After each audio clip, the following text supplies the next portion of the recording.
Hello friends, welcome to number one study. इस वीडियो में हम देखेंगे क्लास 10 इंग्लिश की बुक का chapter number 3 two stories about flying. इसका सेकेंड पार्ट ब्लैक एरोप्लेन। इसके सभी क्वेश्चन आंसर्स हम इस वीडियो में सॉल्व करेंगे। सो स्टार्ट करते हैं। फर्स्ट क्वेश्चन है, I will take the risk, what is the risk and why does the narrator take it.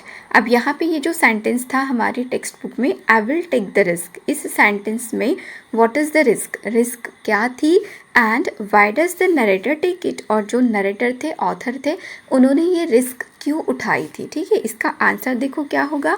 A huge storm was briefing up, बहुत ज़्यादा मतलब तूफान आ गया था वहाँ पे ना, बहुत बड़े बड़े क्लाउड्स वगैरह वहाँ पे बनने लग गए थे। And author was keen to reach his home to spend his holiday with his family, और जो ऑथर थे वो किन मतलब उनकी बहुत इच्छा थी कि वो अपने फैमिली के साथ कुछ समय बिता सके, और जो उनकी हॉलीडे थी, उनकी जो छुट्टियाँ थी, वो अपने फैमिली के साथ वो स्पेंड कर सके इतना time. So he decided to fly through the storm as he did not want to miss the chance to meet his family at breakfast। तो इसीलिए वो डिसाइड करते हैं कि इस स्टॉर्म में भी एरोप्लेन को उड़ाया जाए, क्योंकि वो मतलब मिस नहीं करना चाहते थे अपने फैमिली के साथ उनका breakfast. Thus he took the risk even when the visibility was almost zero in the storm। तो यही रीज़न था कि ऑथर जो थे वो रिस्क उठाते हैं, उनको अपनी फैमिली से मिलना रहता है, ब्रेकफास्ट करना रहता है उनके साथ, और अपनी छुट्टियाँ जो है ना उनके साथ उनको मनानी रहती है। ठीक है, तो इसी वजह से वो क्या करते हैं, रिस्क उठाते हैं और स्टॉर्म में अपने एरोप्लेन को फ्लाई कराते हैं। जबकि विजिबिलिटी कैसी रहती है वहाँ पे, ज़ीरो, कुछ भी नहीं दिखता, बड़े बड़े बादल होते हैं ना, क्लाउड्स होते हैं, तो वहाँ कुछ भी नहीं दिखता, ब्लैक रहता है सब कुछ। तो विजिबिलिटी इसीलिए यहाँ पे बोला है almost zero in the storm. अब देखते हैं question number 2। Describe the narrator's experience as he flew the aeroplane into the storm. अब इस क्वेश्चन में बोला है कि नरेटर का एक्सपीरियंस डिस्क्राइब करो जब वो स्टॉर्म में एरोप्लेन फ्लाई कर रहे थे, उड़ा रहे थे। ठीक है, तो उस टाइम पे देखो कैसा रहा उनका एक्सपीरियंस। एज अ पायलट मतलब कि नरेटर एंटर द स्टॉर्म, जैसे स्टॉर्म में एंटर करते his plane started jumping and twisting, तो उनका प्लेन क्या करना स्टार्ट करता है, जंपिंग एंड ट्विस्टिंग, उछलता है और ट्विस्ट मुड़ता है। ठीक है, he could not see anything outside the plane as it was black, और एरोप्लेन के बाहर का भी वो कुछ भी नहीं देख पा रहे थे, क्योंकि वहाँ पे सब कुछ कैसा हो गया था, ब्लैक ब्लैक हो गया था। When he look at the compass, जब उन्होंने कंपास देखा, एंड दी अदर इंस्ट्रूमेंट, और दूसरे इंस्ट्रूमेंट को देखा, they had stop functioning due to this storm, तो उन्होंने अपना काम करना ही बंद कर दिया था, स्टॉर्म की वजह से ख़राब हो चुके थे। It was a terrible and fearsome experience for him, तो ये कैसा एक्सपीरियंस था, बहुत ही टेरिबल एंड फियरसम, डरावना एक्सपीरियंस था उनके साथ। The fuel tank was almost empty, जो फ्यूल टैंक थी वो भी ख़त्म ही होने वाली थी। And he could not fly more than 10 minutes, और 10 मिनट के ऊपर तो वो फ्लाई कर ही नहीं सकते थे, बस इतना सा फ्यूल उनके टैंक में था। Then he saw another black aeroplane by his side and the pilot of the plane signaled him to follow। तो फिर क्या होता है, उतने में एक साइड से ना ब्लैक एरोप्लेन आता है उनके साइड में। ठीक है, और वहाँ का पायलट इनको बोलता है कि मेरा पीछा करो, ठीक है, मुझे फॉलो करो। It was a surprise for the narrator, ये तो नरेटर के लिए सरप्राइज था। As the other black plane had no light, क्योंकि उस ब्लैक एरोप्लेन के पास कोई लाइट नहीं थी। ठीक है, he followed him without any choice and landed safely on the runway. But अभी ऑथर के पास कोई चॉइस थी क्या, नहीं, तो वो क्या करते, ब्लैक एरोप्लेन का पीछा करते, उसको फॉलो करते और सेफली लैंड भी करते। तो कुछ ऐसा एक्सपीरियंस था नरेटर का। क्लियर हो गया। अब देखते question number 3। Why does the narrator say I landed and was not sorry to walk away from the old Dakota?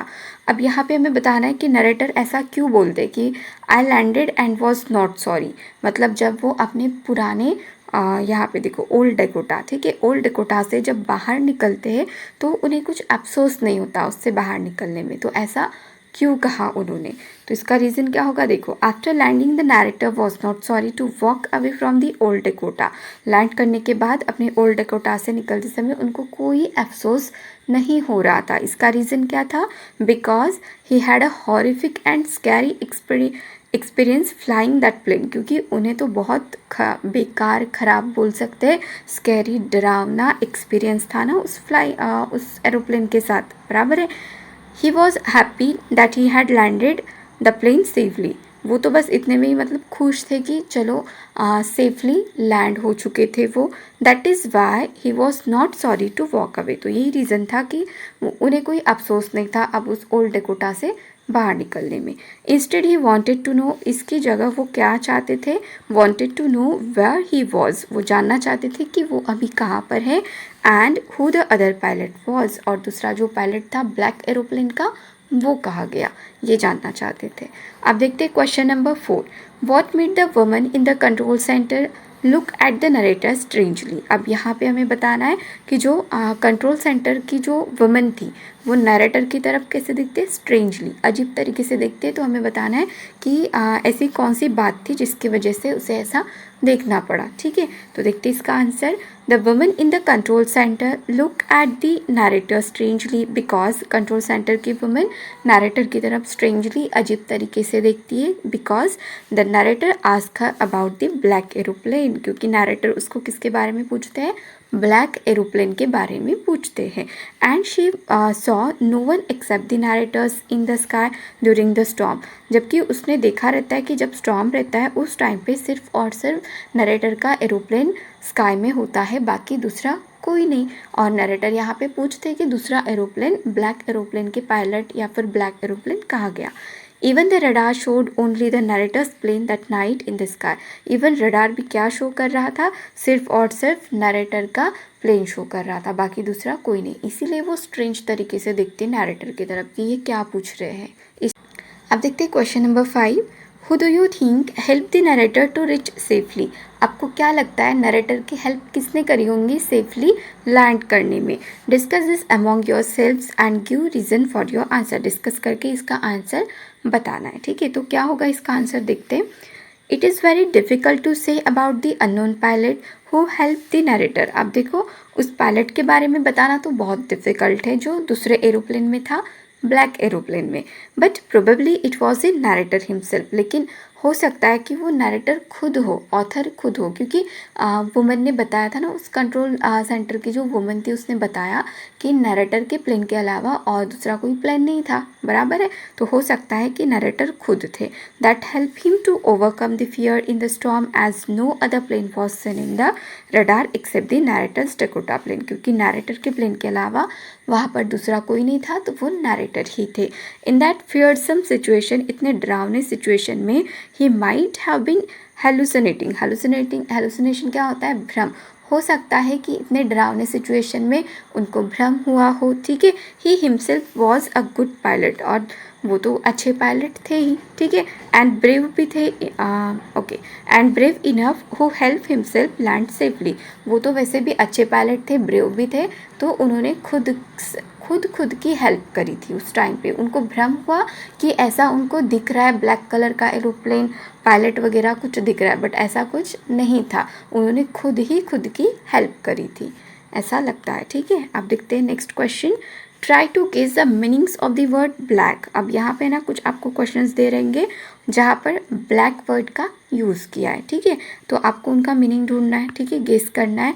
In the sentence given below check the meanings in the dictionary, dictionary में आप उनका meaning check कर सकते हो, and find out whether you have guessed right, और find करना है कि क्या आपने सही मीनिंग गेस किया है या नहीं। सो देखते हैं पहला क्या है।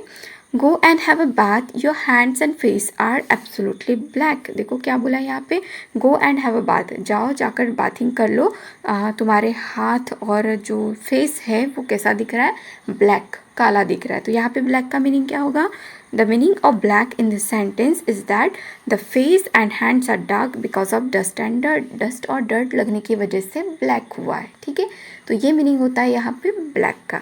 अब देखते हैं next. The taxi driver give Ratan a black look. अब यहाँ पे टैक्सी ड्राइवर रतन को ब्लैक लुक देता है। ठीक है, यहाँ पे ब्लैक का यूज़ हुआ है। As he cross the road when the traffic light was green.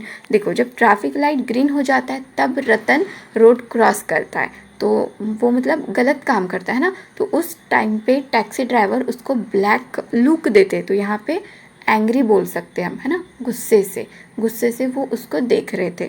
तो यहाँ पे ब्लैक का मीनिंग क्या होगा, here black refers to an angry look. आप देखते हैं third. The bombardment of Hiroshima is one of the blackest crimes against humanity. यहाँ पे ब्लैक का यूज़ हुआ है, ठीक है।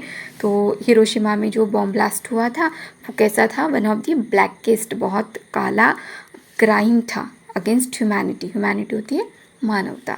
तो यहाँ पे ब्लैक का मीनिंग क्या होगा? Here blackest refers to the darkest, बहुत काला, ठीक है। एंड क्रूएलेस्ट, क्रूएलेस्ट क्रूर क्राइम था अगेंस्ट ह्यूमैनिटी।